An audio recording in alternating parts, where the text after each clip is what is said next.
Mobile devices and client-side virtualization. In this nugget, we discuss mobile devices and client-side virtualization. As mobile devices become more common, many people use them to surf the web, access email, and manage apps and data. As a computer support technician, you need to know about the operating systems and hardware used with mobile devices and how to help a user configure and secure a mobile device. The operating system for a mobile device is installed at the factory. Here are the most popular ones, actually the two most popular ones in the United States. Android OS by Google, which has its own website as android.com, is based on Linux and is used on various smartphones and tablets. Currently, Android is the most popular OS for smartphones. About 60% of the smartphones sold today use the Android OS. OS by Apple, which has a website at apple.com, is based on a Mac OS X platform and is currently used on the iPhone, iPad, and iPod Touch by Apple. About 30% of smartphones sold today are made by Apple and they use the iOS operating system. The remaining percent of the current market share for smartphone in the United States is shared by this mobile OS. BlackBerry OS by RIM is a proprietary OS, of course, used in devices built by a Research in Motion company. Windows Phone, of course, by Microsoft.com uses the is based, of course, on a Windows platform architecture and is used on devices made by Dell, Fujitsu, Nokia, Samsung, and others. And of course, not to be outdone, one of the most original operating system on a mobile platform, the Symbian OS, from the Symbian Foundation or Symbian.org website. It's very popular, especially in the European market, and is basically used by multiple manufacturers, of course, including the original Nokia phone lines, Samsung, Sony still carries it, among others. The Android operating system is based on the Linux operating system and uses a Linux kernel. Linux and Android are open source, which means the source code for the operating system is available for free and anyone can modify and distribute source code. Open source software is typically developed as a community effort by many contributors. Android was originally developed by the Open Handset Alliance with the website openhandsetalliance.com, which is made up of many technology and mobile phone companies and led by currently by Google. In 2005, Google acquired the source code. Google does not own Android, but it has assumed leadership role in the development, quality control, and distributions of the Android operating system and the Android apps. Ongoing development of the Android OS code made by Google and other contributors is released to the public as open source code. Android supports Windows, Panes, and 3D graphics. It can use an embedded browser, manage a database using SQLite, and connect to Wi-Fi, Bluetooth, and cellular networks. Current Android phones have four physical buttons on the front of the device for menu, home, go back, and search. The menu button changes function depending on the app in use to give you settings and options for that app as you flip through the menu of sub icons on it. On Android phones, up to four apps can be pinned on the dock at the bottom of the screen. The pin apps are the dialer, the app launcher, and the contacts. Apps in the dock stay put as you move from home screen to home screen. Android apps are sold or freely distributed from any source or vendor. However, the official source for apps, called the Android Marketplace, is Google Play at play.google.com. To download content, you need a Google account, which you can set up using the website. The account is associated with any valid email addresses.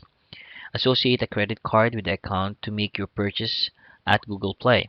Then you can purchase or download free music, books, movies, Android apps from Google Play to your mobile device. Android Market was renamed Google Play in March 2012. To download an app using your version of Android, use the Play Store app. For older versions of Android, use the Market app. Apple Incorporated owns, manufactures, and sells the Apple iPhone, a smartphone. an iPad, which is a handheld tablet, an iPod Touch, which is a multimedia recorder and player, and a game player as well. These devices all use the iOS operating system, also developed and owned by Apple. The iOS is based on an OS X architecture, the operating system used by the Apple desktop and laptop computers. Because Apple is the sole owner and distributor of the iOS, the only devices that use it are Apple devices. Currently, of course, those three that we mentioned, iPhone, iPod, and iPad. Figure 10-5 here shows an iPhone, and figure 10-6 that you can refer to your textbook shows an iPad. Each device has a wake sleep button and a home button. Apps pinned to the bottom of the iPhone screens are of course the phone, the mail, Safari, and music apps as a default. The music app is also called the iPod app. Also pinned to the bottom of the iPad screen are the Safari, mail, photos, and music apps. Open source such as the Android and closed source such as the iOS operating systems have their advantages and disadvantages. Here are some key points to consider about releasing or not releasing source code. Apple iOS does not support Adobe Flash, which is used by many websites to present graphics, animations, and other multimedia content. By comparison, the Android OS does support Flash. Apple iOS, however, does not support um, open source system, being a closed source architecture. Beside the operating system, you need to know about the hardware used with smartphones and handheld tablets, and how this hardware differs from that which is used with laptops. A smartphone is primarily a cell phone and also includes abilities to send text messages using a technology called a short messaging system or SMS. Send text messages with photos, videos, or other multimedia content attached, of course, using technology called MMS or multimedia messaging service. It can also surf the web, manage email, play games, take photos and videos, and download and use small apps. A smartphone uses a cellular network for voice or data and is likely to have the ability to use Wi-Fi local wireless network or make a Bluetooth wireless connection to other nearby Bluetooth devices. A handheld tablet is a computing device with a touch screen that is larger than a smartphone and has functions similar to a smartphone. Most tablets can connect to Wi-Fi networks and use Bluetooth to wirelessly connect to nearby Bluetooth devices. Many tablets have ability to use a cellular network for data transmissions. A few tablets such as the Samsung Galaxy Tab and the ViewSonic ViewPad 7 have the ability for texting and making phone calls. You can also install apps such as Skype app on a tablet so that you can make voice phone calls, send text, make video calls. When you can use your tablet, of course, to make a phone call, the distinction between a smartphone and a tablet is almost really non-existent. Mobile devices rely on touchscreens more so than do laptops. Mobile device touchscreens can work by the touch of a finger or a stylus, and the touch of the screen can be a tap, long press slide, two-finger pinch. A touchscreen that can handle a two-finger pinch is called a multi-touch screen. A high-tech computer incorporated or high-tech computer incorporated is a one of the companies that manufacture smartphones and tablets. It has developed one type of multi-touch technology called TouchFlow. HTC now incorporates the older TouchFlow technology into a more comprehensive user interface called HTC Sense. Touchscreen uses resistive or capacitive technologies. A capacitive touchscreen uses electrodes that sense the conductive properties of skin. A resistive touchscreen has two sheets of glass covered with a resistive coating. The two sheets are kept from touching by spacers between them. When pressure is placed on the top of the glass bends and makes contact with the lower glass. Most smartphones uses what we term as SIM or the subscriber identity module card. This contains a microchip that holds the data about the subscription you have with your cellular provider or carrier. The SIM card, as it is profoundly known, is purchased from the cellular carrier, and the carrier, of course, is responsible for loading it with your subscription information. The SIM card must be inserted in the phone or tablet for the device to make a connection to a cellular network.